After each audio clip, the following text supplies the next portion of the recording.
Hello welcome दोस्तों, स्वागत करता हूँ फिर से आप सबको अपने इस चैनल में। तो गाइस जिस वीडियो के अंदर हम डिटेल्स में डिस्कस करेंगे बिटकॉइन के बारे में, साथ ही में हम यहाँ पर डिटेल्स में बात करेंगे कुछ ऐसे ऑल्ट कॉइन्स के बारे में, और यहाँ पर डिटेल्स में बात करेंगे क्या एक्जैक्टली बिटकॉइन और बाकी ऑल्ट्स के प्राइस के अंदर क्या मूवमेंट हमें आने वाले टाइम में देखने को मिल सकता है।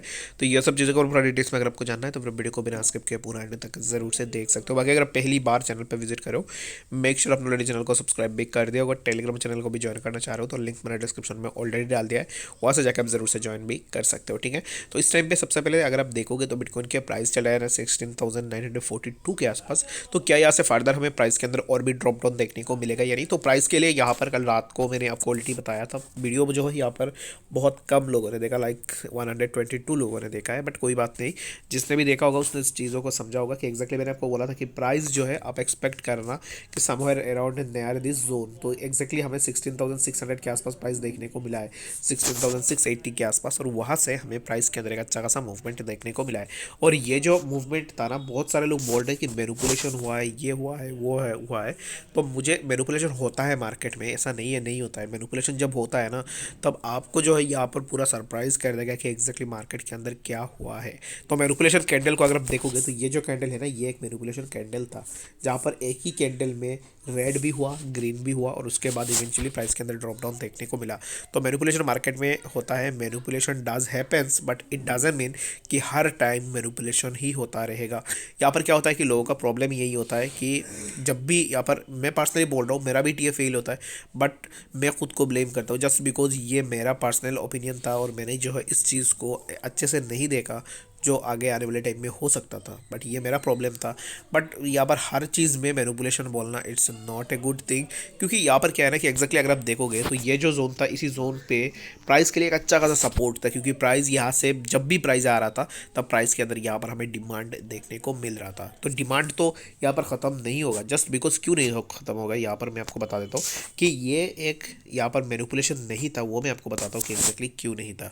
तो यहाँ पर ये मैं छोड़ देता हूँ कि एग्जैक्टली मैंने बोला था कि आपको प्राइस यहाँ से बाउंस बैक करेगा, ये मैं इसको कंसीडर नहीं करूँगा। मानो कि मैं फ्रेशली आपको बता रहा हूँ, मैंने भी आपको बोला था कि एग्जैक्टली यहाँ पर प्राइस के अंदर कुछ भी नहीं होगा, प्राइस नीचे ही जाएगा। ठीक है, तो अभी इस टाइम पे फॉर नाउ यहाँ पर डिमांड क्यों क्रिएट हुआ? तो डिमांड इसलिए क्रिएट हुआ जस्ट बिकॉज प्राइस जब से इसी जोन को टच करके गया, प्राइस ने यहाँ पर सपोर्ट लेके प्राइस ऊपर गया, उसके बाद प्राइस इसी जोन के आसपास ही कंसोलिडेट किया प्राइस ने। ठीक है, तो ये जो जोन मैंने ड्रॉ करके रखा हुआ है ना, तो इन बिटवीन दिस जोन यहाँ पर डिमांड एंड सप्लाई क्रिएट हो रहा था मिनिमल अमाउंट में, क्योंकि एक सप्लाई हमें क्रिएशन जोन देखने को मिल रहा था जो कि था 16,900 के आसपास। ठीक है, और एक सप्लाई क्रिएट हो रहा था इसी जोन के आसपास, और इसी जोन के आसपास जो है यहाँ पर ये यहाँ पर एक सप्लाई क्रिएट हो रहा था 16,900 के आसपास, और डिमांड क्रिएट हो रहा था समवेयर अराउंड 16,764 के आसपास। ये जो जोन था, इसी जोन के आसपास सप्लाई डिमांड क्रिएट हो रहा था। ठीक है, तो अभी इस टाइम पे अचानक से क्या हुआ कि प्राइस ने अचानक से नीचे की तरफ ड्रॉप डाउन किया।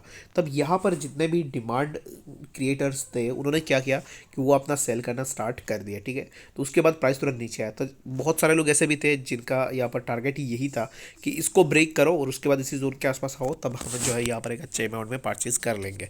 तो एक्जैक्टली लोगों ने परचेज भी किया, क्योंकि यहाँ पर लोगों को लग रहा था कि अब मान लो कि आप किसी भी कॉइन के प्राइस के अंदर एंट्री लेने का सोच रहे हो एंड प्राइस एक जोन के आसपास घूम रहा है जहाँ से प्राइस नीचे नहीं आ रहा है, लेकिन ये जो जोन है, इस जोन को जब ब्रेक कर देता है तब आप क्या करते हो कि आप अपना एंट्री बना के बैठ जाते हो, और आपको पता होता है कि यहाँ से प्राइस को ऊपर ही जाना है जस्ट बिकॉज ये जो जोन है ये फ्रेशली प्राइस टच कर रहा है। ऐसा नहीं है कि प्राइस यहाँ पर कंसोलिडेट करते करते प्राइस यहाँ से ऊपर जा रहा है, ऐसा नहीं है। प्राइस यहाँ पर फ्रेशली इसी जोन के आसपास आ रहा है, और जब भी यहाँ पर फर्स्ट टाइम किसी भी डिमांड के आसपास कॉइन के प्राइस आता है, तब यहाँ पर 100% यहाँ पर 90% ऐसे चांसेस रहता है कि यहाँ पर बाइंग प्रेशर बहुत ज़्यादा हो और प्राइस यहाँ से एक अच्छा खासा अपवर्ड मूवमेंट में चले जाए। ठीक है, अगर यहाँ पर मैनिपुलेशन तब होता ना, एग्जैक्टली अगर ऐसे होता कि प्राइस अगर इसी जोन को ब्रेक कर देता, ठीक है, एक ही कैंडल में प्राइस अगर इसी को ब्रेक कर देता, तो इसको आप मैनिपुलेशन ज़रूर से बोल सकते थे जस्ट बिकॉज अगर यहाँ पर ऐसे कोई बात ही नहीं होती है कि एग्जैक्टली प्राइस ने इसी जोन को, यहाँ से आने के बाद प्राइस ने इसी जोन को भी ब्रेक कर दिया, क्योंकि इसको ब्रेक करना इज़ नॉट ए पॉसिबल।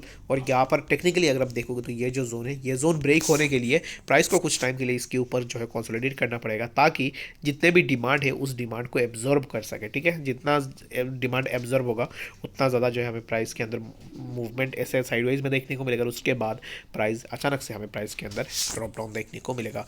तो अब देखते हो कि एग्जैक्टली बहुत सारे ऐसे कॉइन्स हैं जिन कॉइन्स के अंदर कुछ इस तरीके से जो है एक ही कैंडल बनता है और प्राइस जो है बहुत ज़्यादा नीचे चला जाता है।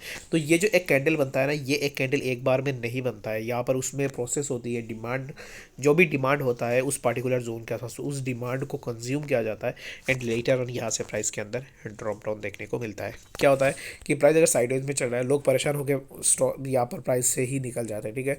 तो उसके चलते हुए क्या होता है कि प्राइस जब अगर आप निकालोगे प्राइस से, अगर आप अपना सेलिंग करोगे तो यहाँ पर मैनिपुलेशन करना भी ईजी होगा। तो यहाँ पर हम मैनिपुलेट ईजिली कर सकते हैं, जितने भी बड़े इन्वेस्टर्स होंगे तो मैनिपुलेट करके मार्केट को नीचे लेकर जाएंगे, और नीचे से जब आप एंटर करोगे तब क्या होगा कि ऊपर जाते ही अपना सेलिंग स्टार्ट हो जाएगा। तो इसको आपको ज़रूर से समझना है। एंड मेरा यहाँ पर कहने का यही मतलब है कि इट्स नॉट ए मैनिपुलेशन, ये आपका और मेरा गलती है कि हम लोगों ने इस चीज़ को पहचान नहीं पाए हम लोग। तो ये अपने गलती को यहाँ पर मैनिपुलेशन बोल के ऐसे बोलना सही नहीं होता है, ठीक है। तो राइट नाउ यहाँ पर ये एक वैलिड था जहाँ से प्राइस को ऊपर की तरफ मूव करना ही था, ठीक है। तो बिटकॉइन के प्राइस के लिए फॉर नाउ मेरे हिसाब से प्राइस थोड़ा नीचे आएगा, जो कि है 16,764 के आसपास हमें प्राइस देखने को मिलेगा अभी इस टाइम पे मार्केट के अंदर जो भी देखने को मिल रहा है। और एक चीज़ आप मान लो, मैनिपुलेशन होता है, 100% मैनिपुलेशन होता है। Market is all about manipulation. तो मैनिपुलेशन मार्केट के अंदर होता है, बट मैनिपुलेशन कैसे होता है वो मैंने आपको ऑलरेडी बता दिया है, ठीक है। तो अभी इस टाइम पे बिटकॉइन के प्राइस अगर ऊपर भी जाता है ना, तो आपको ज़्यादा एक्साइटेड नहीं होनी है, जस्ट बिकॉज जैसे कि आपने देखा होगा कि फेड ने ऑलरेडी बता दिया है कि 2023 में वो कोई भी इंटरेस्ट रेट को कट नहीं करेंगे। जो भी इंटरेस्ट रेट है उसी इंटरेस्ट रेट को और भी इंक्रीज़ करेंगे। एंड बाकी ग्लोबल रिसेशन और भी बहुत सारी चीज़ें हमें 2023 के अंदर देखने को मिलेगा, जिसके चलते हुए मार्केट एक साइडवाइज या फिर डाउन ट्रेंड में रहेगा, जिसको आपको ज़्यादा जो है यहाँ पर एक्साइटेड होने की ज़रूरत नहीं है। अब इस टाइम पे प्राइस मूव करा है, it's not a bull rally. जो भी अभी बोलेगा ये बुल रैली स्टार्ट है, तो उसको आई थिंक सो उसको नहीं पता है कि एग्जैक्टली मार्केट के अंदर बुल रैली कैसे होता है, ठीक है। तो चलिए अगर हम बात कर लेते हैं सबसे पहला जो हमारा ऑल्ट कॉइन है उसके बारे में। तो इथेरियम को अगर आप देखोगे तो इथेरियम के प्राइस के अंदर सिमिलर काइंड ऑफ चीज़ें देखने को मिल रहा है। तो इथेरियम में फॉर नाउ मेरे हिसाब से इथेरियम के प्राइस के लिए कुछ जोन से मैं आपको बता देता हूँ। 1252 ये जो जोन है, इसी जोन के आसपास इथेरियम देखने को मिलेगा। लेटर ऑन हमें इसी जोन के आसपास देखने को मिलेगा 1235। एंड अगर इसी जोन को ब्रेक करता है 1228, तो हमें यहाँ से इथेरियम के प्राइस के अंदर फर्दर और भी ड्रॉप डाउन देखने को मिलेगा। तो फॉर नाउ वीडियो बस इतना ही। वीडियो बहुत ज़्यादा लंबा हो रहा है, तो इसके कारण मैं वीडियो को यहीं पे ख़त्म कर रहा हूँ। बाकी अगर आपके पास कोई भी कॉइन है जिसके ऊपर आपको डिटेल्स में जानना है, तो फिर मुझे टेलीग्राम में यहाँ पर ज़रूर से बता सकते हो, या फिर आप मुझे जो है यहाँ पर कमेंट सेक्शन के अंदर ज़रूर से बता सकते हो। मिलते हैं नेक्स्ट इन्फॉर्मेटिव अपडेट्स के साथ, तब तक के लिए गुड बाय।